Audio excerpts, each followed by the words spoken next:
Go over here. Nice. Oh, what up? Didn't see it right there. It's the Man to Man Boys. We're in Los Angeles to kick off things for season 4, episode 1.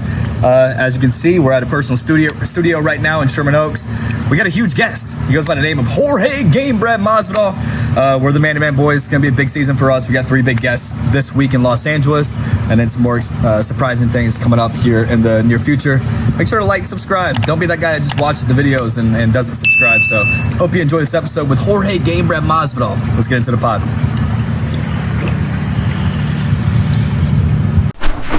UFC Superstar Jorge Gamebred Masvidal, dude. What's going on, baby? What's up, everybody?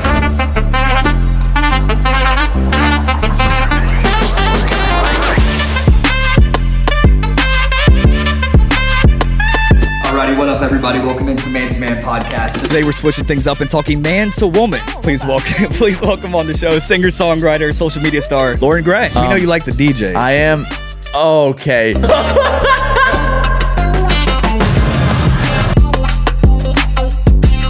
$1.99 for a banana bag, bro.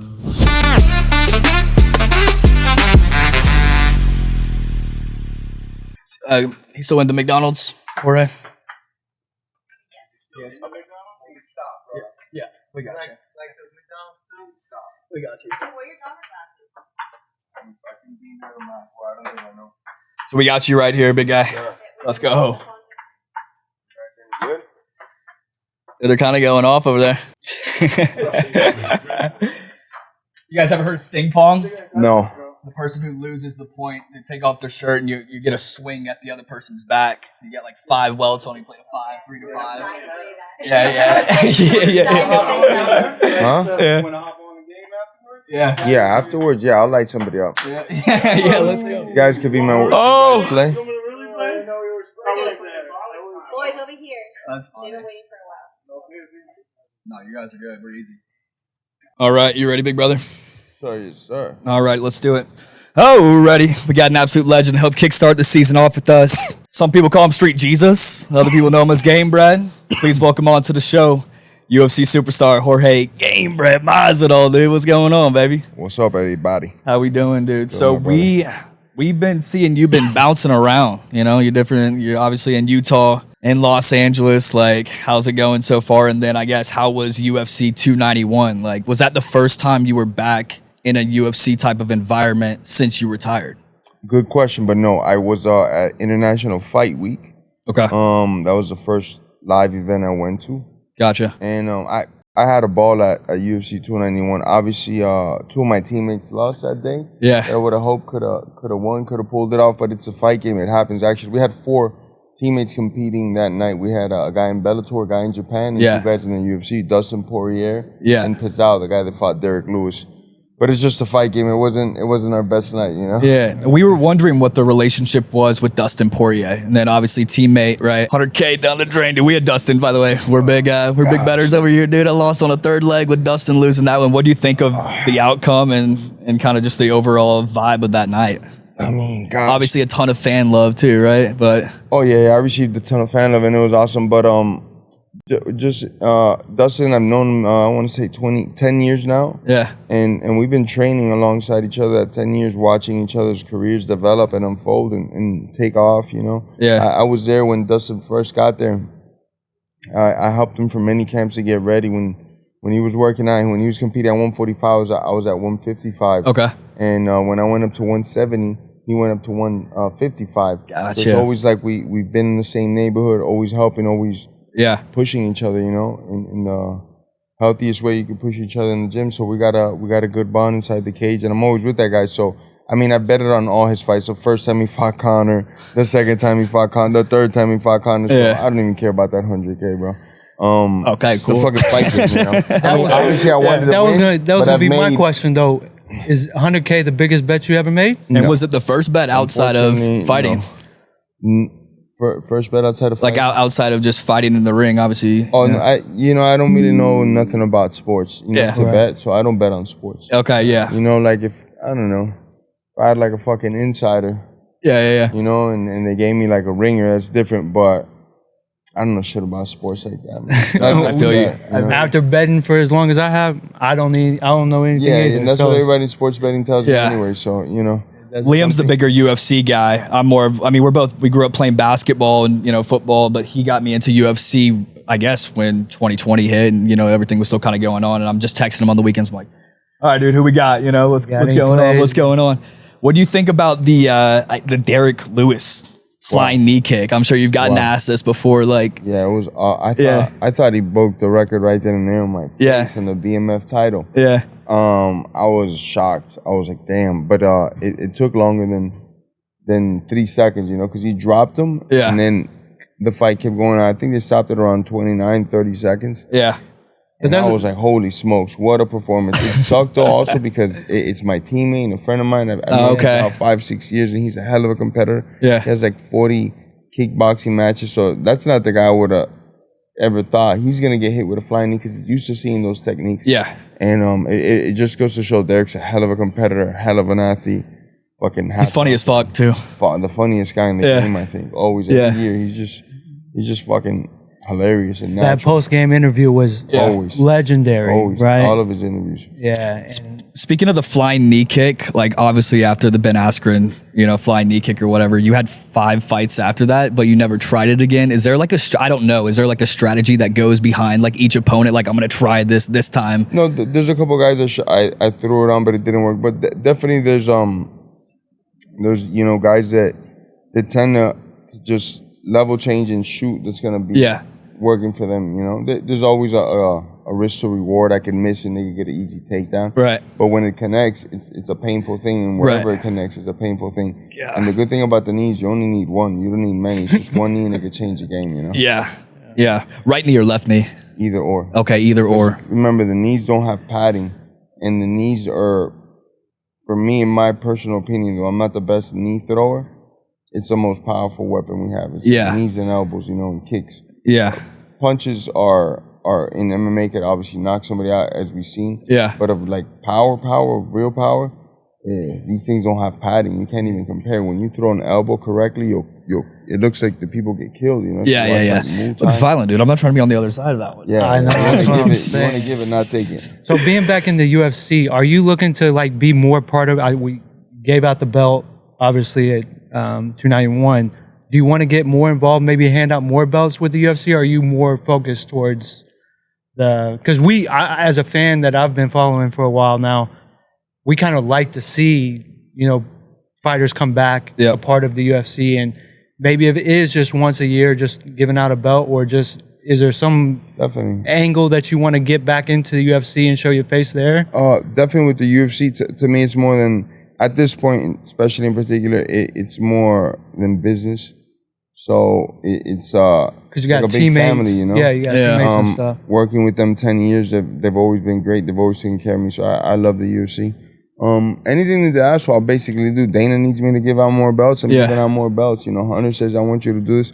I just do it for me. We got a very good relationship. So it took a long time to get there. I'm not going to lie. It was pretty shitty for a long time. Really shitty. And then, we worked at it, and now we are where we are. So I would say that, if they involve me in things like that, I'm gonna do it, but mainly I'm gonna focus on my promotions. Right. And that's the best thing. That's why also we're in the greatest country that I could go and do that. It's not like if I was in another country where the government has a piece of the business and that business doesn't allow no other business to flourish and you could only work for that company. In this great country, I could go and open up another business, another fighting style, something a little different, but still fighting, still MMA. Which is the bare knuckle and stuff. Still being close to fighting, not in the same UFC, thing, but just still. no gloves, So a lot of the reporters asked the fighters at the press conference, you're talking about being in the country, but being in, I guess, that event taking place in Utah. I guess it was like the second time that UFC had a big event in Utah. What were your thoughts? It looked like you had a good time in Utah, dude. I've been going to Utah for like 7 years. Have you? I go to ski there. First place I ever skied was Utah. Oh, really? Ski guy. Yeah. He's not a ski guy. Never Can we skied in get my it- life. get him? Border?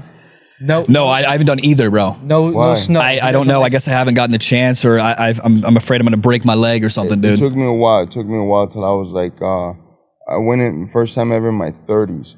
Okay. And, I got lucky that I skated since a kid. Since I was like 6 years old to like 13, 14, I skated a lot. That was my a big way to release energy. Is it skateboarding or like rollerblading? Inline blading. Oh, and I would, gotcha. Like, jump on half pipes and jump on rails and on staircases. I did that all the way till I was like 13 years old, and I loved it. Gotcha. You know, and then at that same time, I was already training a lot. And it was already like, damn, I can't skate like this no more. Not only am I going to get hurt, but I don't really got Gotcha. From like 12, 13, I put all my emphasis in fighting and never skated again, nothing. I didn't pick up the skis till I was like in my 33 maybe. The off balance of having two different things on your feet, the coordination you have to have sometimes. Yeah. I feel like sometimes that could even help you in the boxing. I was gonna say it goes hand to hand a little bit, right? More muscles, you know. If you're skating for a long time, it's cardio. Anything that moves your blood around your body, it's always a good thing. Yeah. So, you know, maybe you could say it's not directly related with fighting, but anything that just makes your blood move, like getting in the sauna, getting a good workout, it's good for you. Yeah. All right. Well, sure. Maybe I should try it out. I'm getting him. We're gonna get him to go ski. Go a little skiing trip, dude. Skiing's different. Skiing, you don't get tired. It's different. It's a lot about technique and stuff. Yeah. You can just go downhill and take off, you know. So we just talked about it a little bit. And it's kind of in the news right now. Ben Askren calling you out, dude. You're doubling down. You're trying to meet him in the ring. What's going on there, dude? Not me calling him out. He made he made a comment saying he'd come out of retirement to fight me. I'm like, dude, I get it. Why the random call out though? You know, I don't know. You know, just trying to stay relevant in there. I guess he took too much Viagra or something. And after that, he's calling me out, and I'm like, bro, I'm the one that sent you into retirement. Yeah, exactly. I was gonna say he retired in the same year, right? And he didn't retire the same year, but shortly after. Yeah. And it's like, man, you're a punk anyways. You know, you don't respect this game of MMA. You think you could just do it all with your wrestling and this and that. Yeah. And he went pretty far, but then it all came to a blistering end. Right. You know, so I just thought it'd be funny, and it's like a pun on him especially, that we do boxing, and for many reasons. For one, and the most obvious one, I don't have to say it, but here we go for those that don't know. You cannot knee in boxing. Exactly, yeah. So why not take the fight? Yeah. You know what I'm saying? Then we can throw some bread on you, dude. Don't be an idiot, Ben. There's no need in boxing. So hopefully the fight lasts long in 5 seconds. Exactly. That's what everybody, So we're going to take the knees away because last time it didn't last that long. Let's make it fair. Ben Askren, we're calling you out right now. Let's go, baby. Come on. Told him after a boxing match, I'll do a wrestling match with him. Ooh. He got I know he's an Olympian. I know he's a 4-time finalist, 2-time national champion. I know my wrestling well. I know who's who in it because I'm a big fan of wrestling, collegiate wrestling, world wrestling. Yep. But his old ass that just had a hip replacement and all that shit, I will beat his fucking non-athletic ass. So that's maybe funny. We'll do, you know, in the near future, not even now, because I wouldn't even entertain his ass now. Yeah. We do a boxing match followed by a wrestling match. Yeah, why not? Getting into that a little bit. You're going to Jake Paul on Friday. Do you ever see yourself maybe getting into like celebrity boxing, quote unquote, like just trying to secure a big bag? Like we see Jake Paul. Now you see Nate Diaz doing it too. Is that something you're kind of up for, or is it just, it has to be what it is, the right timing and everything like that? Definitely, because I always felt of all the disciplines of MMA, the one that comes most natural to me is boxing.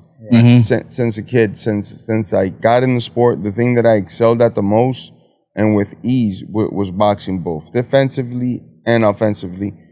Other components of mixed martial arts took me a lot more time, discipline, you know, a lot more techniques involved in it that were like harder for my body to learn. That if you did 100 reps, I had to do like 1,000 reps, you know. But in boxing, I had these gifts bestowed upon me since I was like 7, 8 years old, just natural ability, you know? Yeah. And I feel that boxing is always something I wanted to do. I got one pro boxing fight, and it was against a guy that had a bunch of fights. He had like 15, 16 fights, and I won a decision.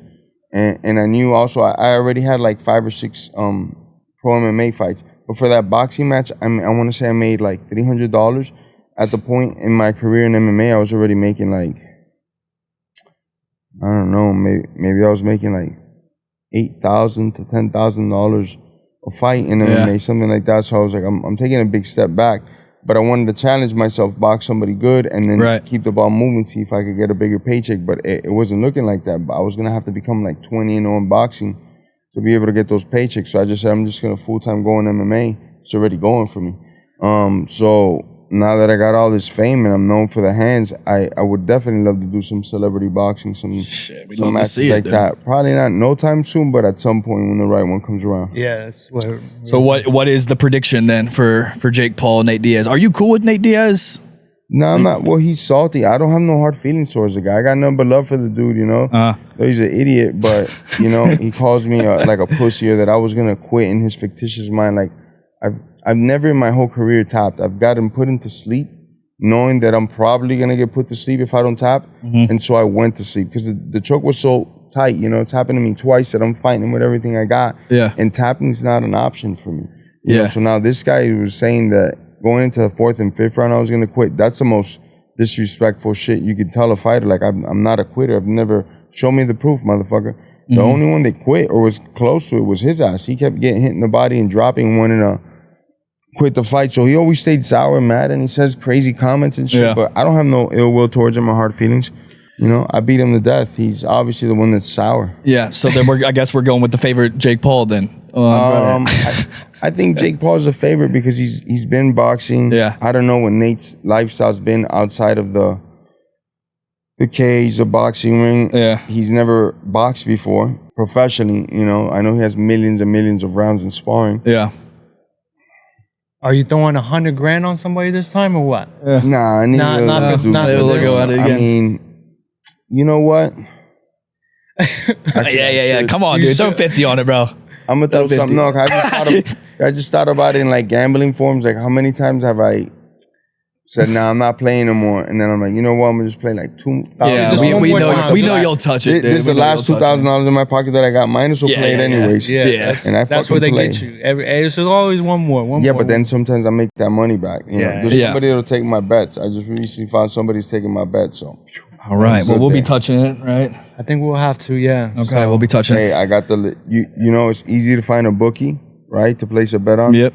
But try finding a bookie that'll pay you that money back. That's not the easy part. I got somebody that'll pay you back. We've had friends that have tried to we've had friends that try to do that and not paying us. Yeah, plug it up, dude, if you got it, dude. Mybookie.ag. Mybookie.ag. They pay me my money every time. All right. Every time. And I took them to the cleaners and they paid. That's number one. That's number one, is like, pay me my money back. I don't want to be part of your website. No, I hear you.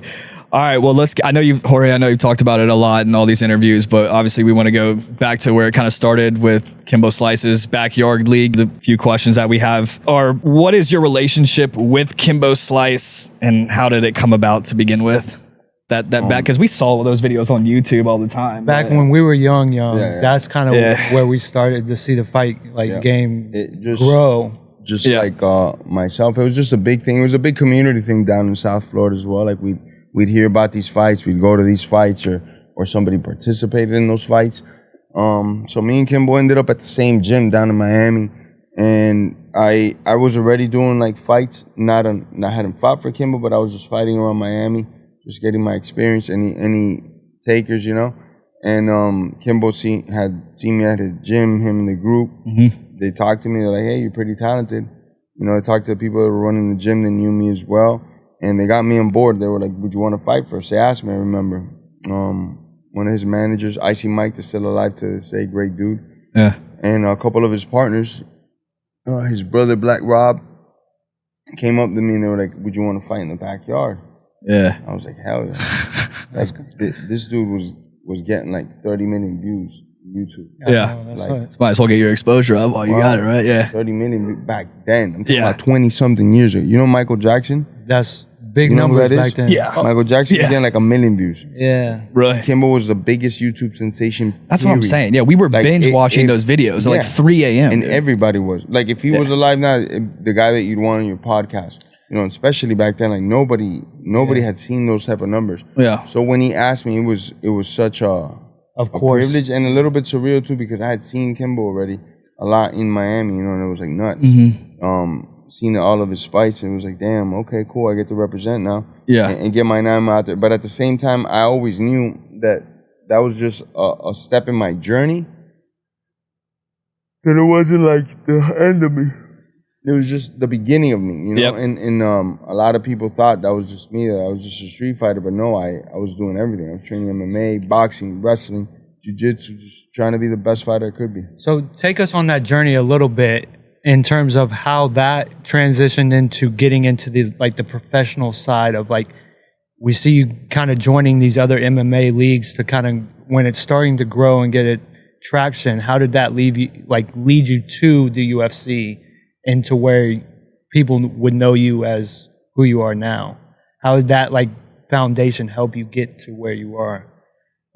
Actually, it kind of backfired on me, to tell you the truth. when I did that, with the fans, it generated a lot of love, and it's something about when you see two males that know how to fight going bare knuckle. It's just different. You kind of feel more for them. You're kind of feeling it more with them, through them. It's a fight, you know. It's a fucking fist fight. So I think I gained from there the greatest fans, and fans that stuck with me my whole career, win or lose.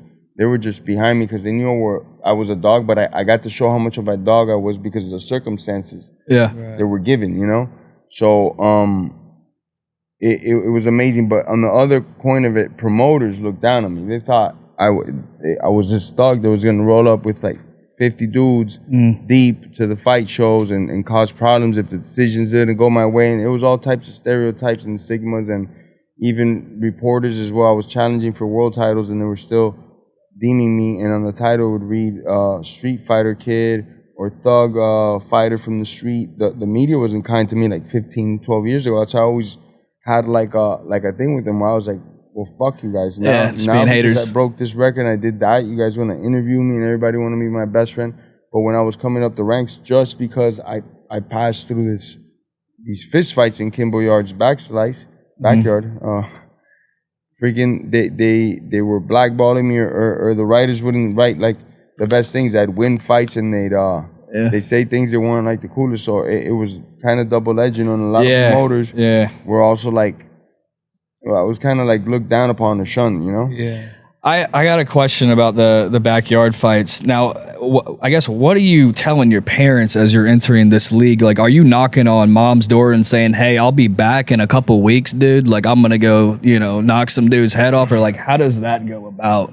No, at the time already, I was pretty gone. Yeah. My mom already, since 14 years old, that's not when the fight was up, but since I was 14 years old, it was just me. I didn't really ask for permission to do anything. Because my mom knew I was just out there. I was either getting money or training, or just getting by, you know. And I had periods where I grew up with my mom, and long periods where I didn't.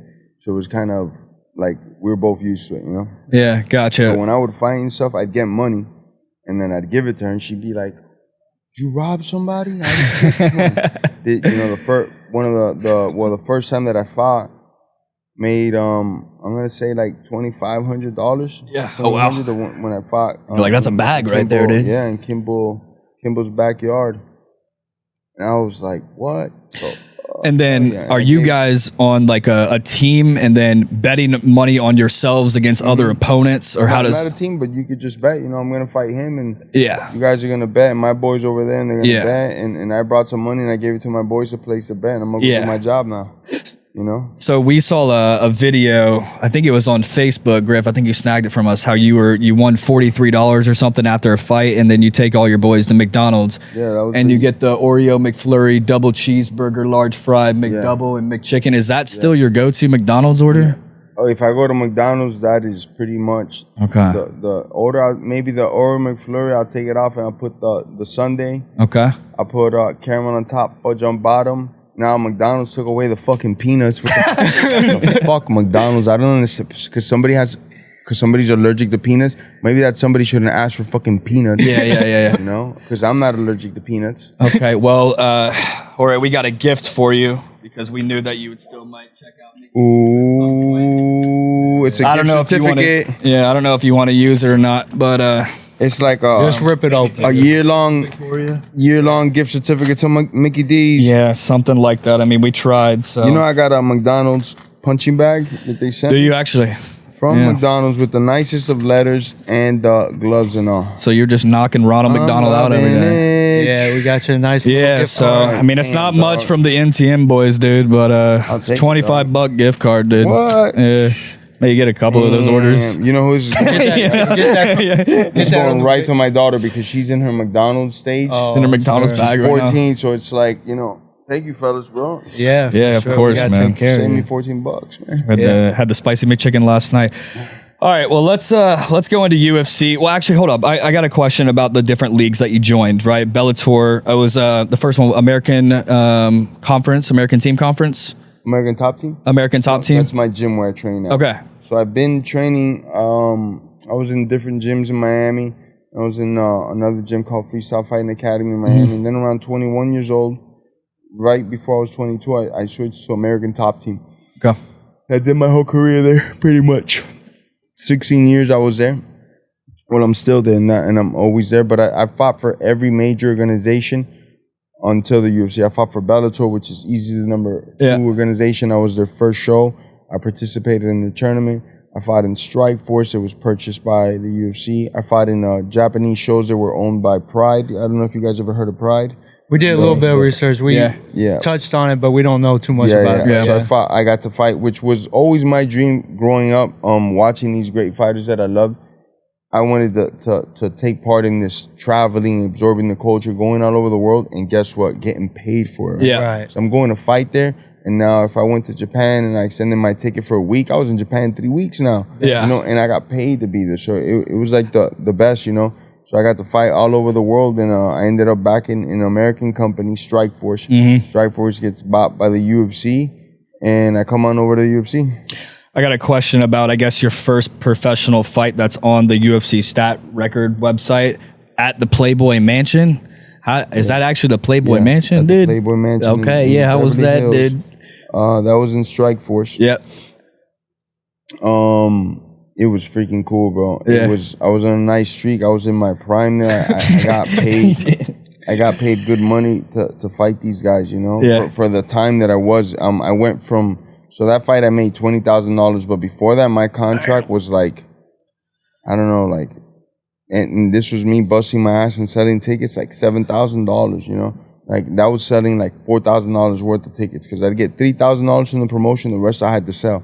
You know what a fucking nightmare it is to deal with people while you're fighting, selling tickets, Doing and it it, was me doing it. It's like doing being it. a fucking Yeah, adult that's- boy.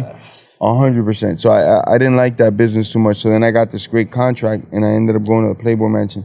$20,000 flat. Yeah. Flat. Winner Just winnings. at the door right there. Flat. There you go, Don't have dude. to do Yeah. anything else with it. No At the extra time, work. UFC had also offered me a contract, and theirs was like,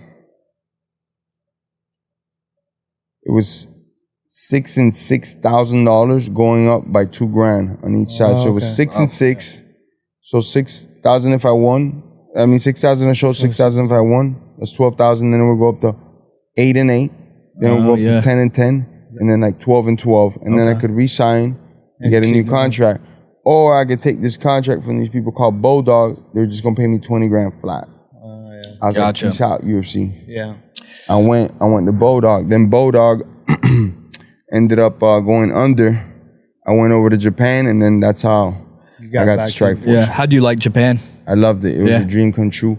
The UFC for a long time didn't have my weight class, and also a lot of the best fighters in the world at that time were coming from this place, Japan. A lot of high level guys, world champions, top 5 guys of the world, and they were my weight class, and they were excelling at it.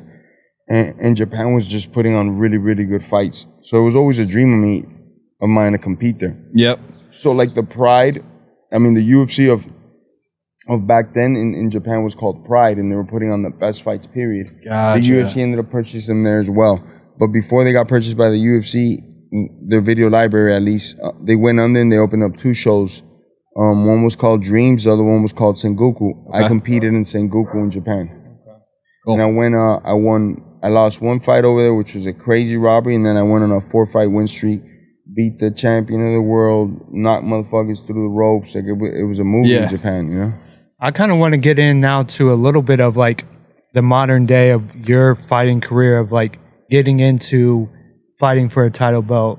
You get to fight, you get it on short notice. Yep. what's your mindset when you take a short notice fight and you look down and like, actually, this is going to be for a belt? How is that like mindset going into a short term? Like, of course I'm going to take this. I'm ready. I've been doing this my whole life. Or is it like, I wish maybe I had a little bit more, because knowing now what the outcome was, hell of a fight, went the distance, but maybe what was your like mindset going into that title fight? Like, well, my thoughts in that one will always be bittersweet, because it was the most money I ever made in my life. And about 6 or 7 weeks before, me and the UFC can't come to terms, right? So I want more money off my pay-per-views. I want not guaranteed money, but if I sell this amount of pay-per-views, I want more money off that. Right. I'm not trying to get money from the company. I'm trying to get from what I sell. Right. You understand me? And they're like, can't do it. And then they find, which is a fight game, they find somebody to do it cheaper. And that somebody was Gilbert Burns. right. So now the fight gets set. I'm heartbroken. I'm devastated. I'm also like, it doesn't matter, because there's no fighting. Then I end up fighting. But the whole thing is starting to hit. Like, I just passed up a title shot. I'm going through like a mini depression, you know, and all through Corona now is happening. Yeah. This is like crazy. Was that Abu Dhabi, right? Yeah. Yeah. And Gilbert gets Corona 6 days before. So I've already stopped training for some time now. Mm-hmm. But I'm always doing something, you know. Like, I was helping Dustin for that fight, get ready for Dan Hooker. So I was going to the gym like once or twice a week, you know. I wasn't like in shape, like staying in shape, on weight, nothing. Yeah. And so I get the call, and at first I'm like, yeah, I could do this, but you're gonna have to pay me a lot.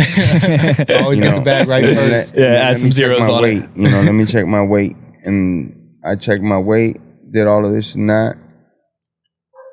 And I told him, I go, yeah, we'll do this, you know. So we spent, I don't know, 6 to 8 hours doing the negotiations.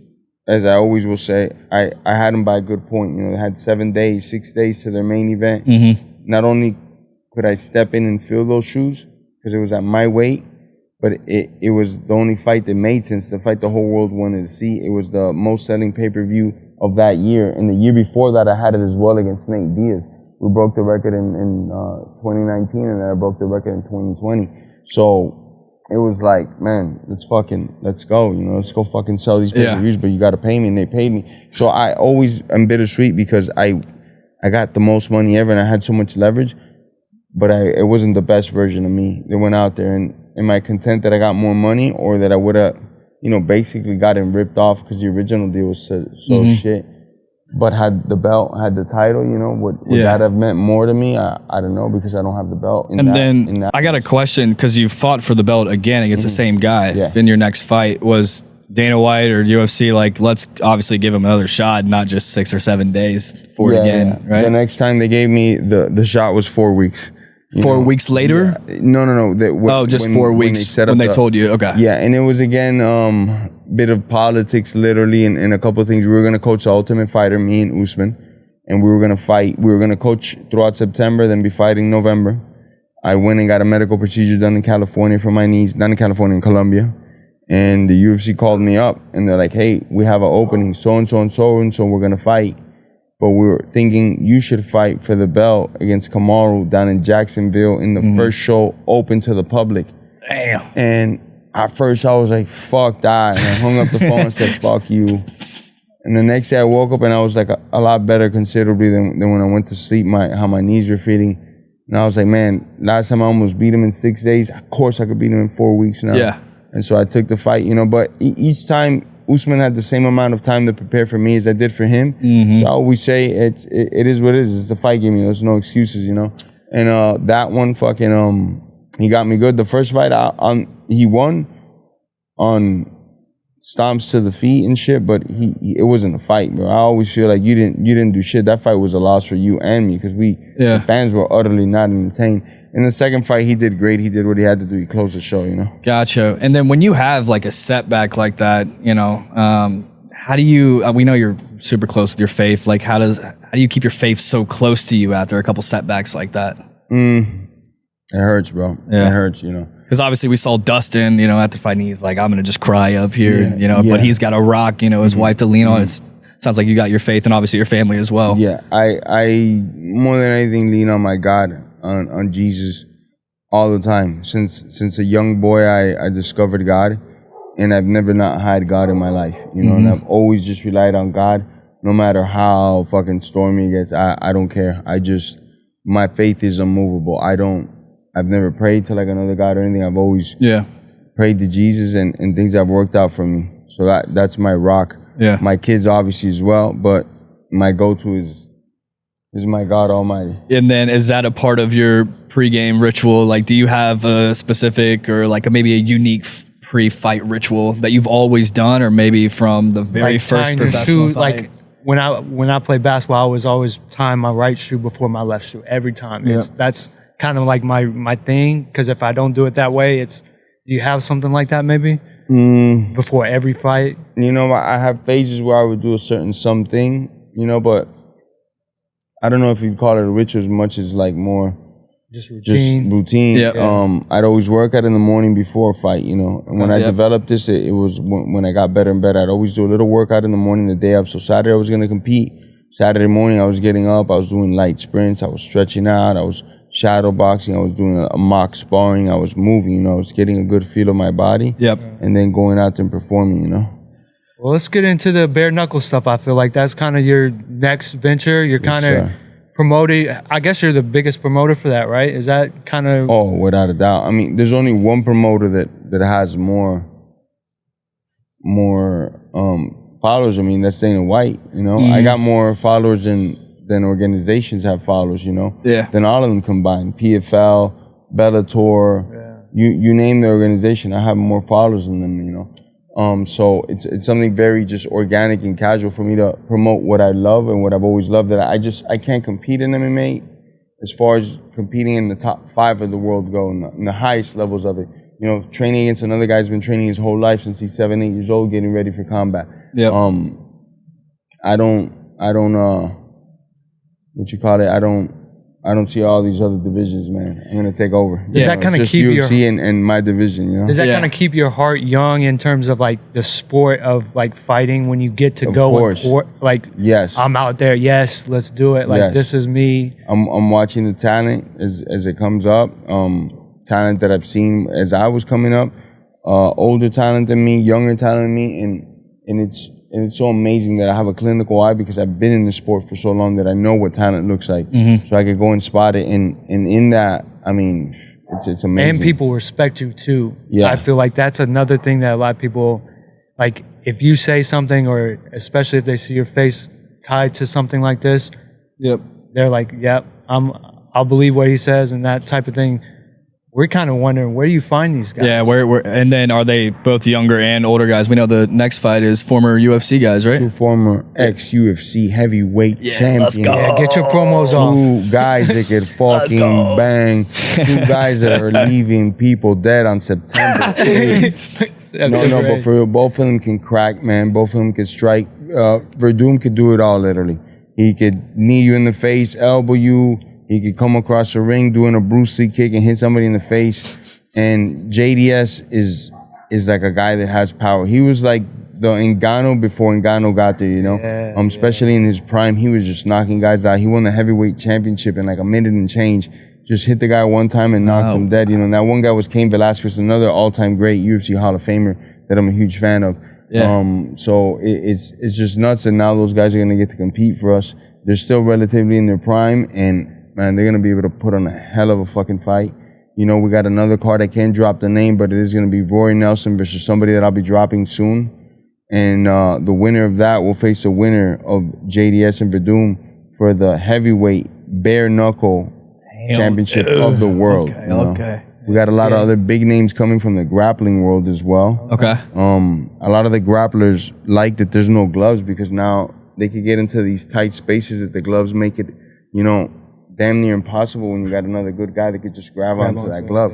When it's a naked hand, it's slippery. It goes in spots differently.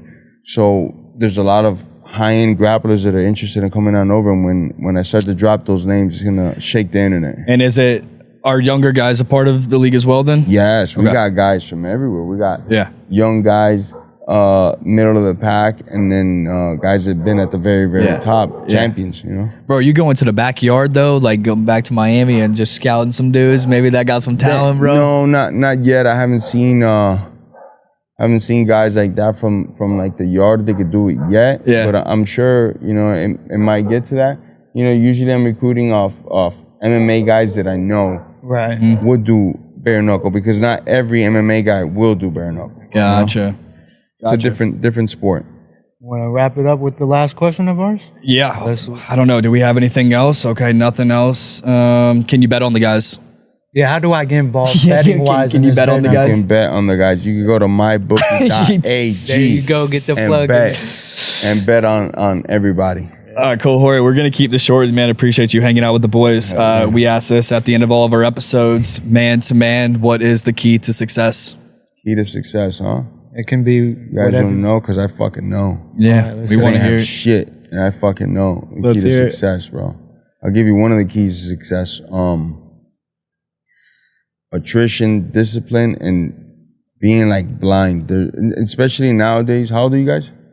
29, 28. Yeah, so you guys like more than likely probably grew up with like those phones in your hands, which I think are amazing. You can start a business, never leave your house, be a billionaire like Mr. Beast or something, but at the same time, these phones could be a huge distraction, or anything that's a distraction for your real goals. Yep. And that's probably like the hardest thing to the key to success, is finding what do I love and how do I monetize that, if that's my key to success, right? It's like, is it me having a lot of money my key to success, or is my key to success just fucking, you're like a hopeless romantic and you just want to be like in Napa Valley drinking wine with models, you know? Maybe that's you, you know, and then you got to find a way to live that lifestyle. But I think that it's like discipline, man. It's attrition. It's putting all the bullshit to the side. You know, if you fail, let's say you put up a business and that business just went south because, you know, maybe you opened it up at the wrong time during Corona, right? Mm-hmm. But there's still a lot of positives and negatives that you could pick up. Like, what was working? Yelp? Nah, I didn't bring me nobody. But the Uber Eats was paying off. So now when I open up the next business, all the bad shit, I take it off. All the good shit that worked from that recipe, because I got to keep everything written down, I bring it on board and I multiply it. And when I find that blueprint, when I find that game plan of this is what I think is gonna take me to the top, I die by that plan. You know, it's something that I've always done it, and this is how I treated my fight career. I would fight a certain style that I didn't match up well against, and I would strip everything down, bring all the good with me, all the bad, maybe leave it to the side, or in my case in fighting, get better at it. You know, get better at those positions. And then when we'd have the new game plan, like let's say I'm gonna just run 3 miles every day was a new game plan, right?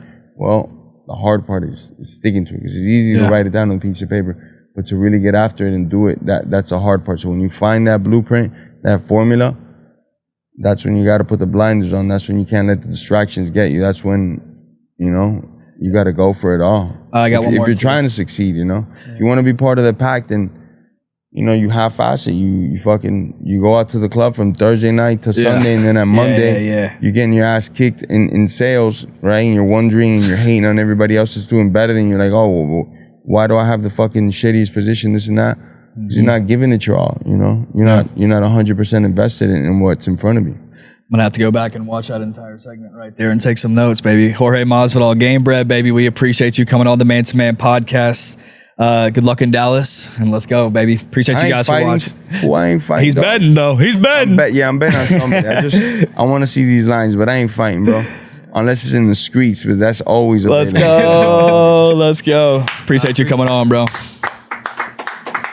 Awesome. Thank you, bro. Appreciate you, man. Get a couple flicks? Yes, sir.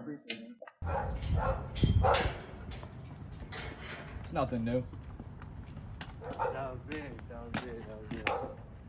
Oh, that was great. That was a big ass interview. That was probably our best interview yet. Hands down. Hands down. Gamebred, baby.